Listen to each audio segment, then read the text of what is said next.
Carly here, owner and head trainer of Fetch. So we posted a video yesterday of Capone begging all of you out there for some questions, some tips for me to answer. And we did get our very first reply, and it was about keeping a dog out of the trash. Now there's quite a few things happening here when a dog's getting into the trash. One, it's very, very rewarding. Often we leave really tasty, goody things in there for the dog to get into. So breaking into the trash, they get rewarded with whatever leftovers we did. Second, it can often be an act of boredom. If they're home alone during the day while you're out at work or at school, these guys can just get bored. They smell the trash, they know there's some good stuff in there, they get into it, and they reward themselves. Now, ways to deal with this, one is to take your trash out. Now, every morning before you go to work or school, remembering to take your trash out can be quite a bit of a hassle. But if this is really something that you deal with, I encourage you to, at least for a 3-week period, to take your trash out every single day, or to put it in a place that the dog can't get to it.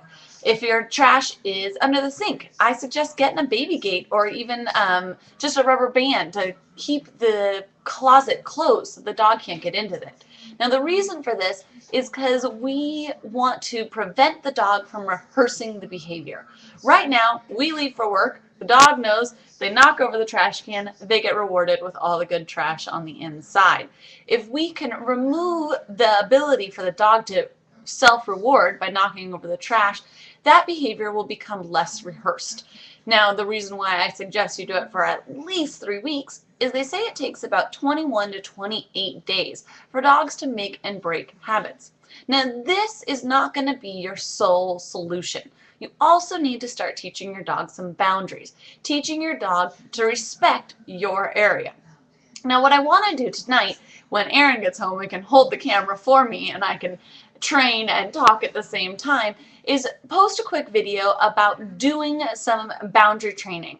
There is a video currently on the channel. It's boundary training with Brady, and it is teaching Brady a kitchen boundary. If you have a kitchen area that you can set up the way it's set up in the video, then that video might be able to help you.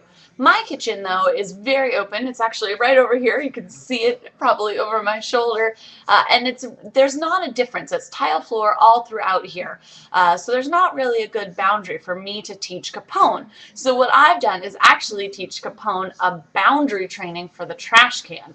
He is not allowed to go over to the trash can. So as soon as I get somebody else to hold the camera for me, we'll record that and I'll show you guys some tips and tricks on how to do boundary training with a specific item, and I'll post that up on the website. Until then, keep those comments and questions coming. Thanks, and have a great day.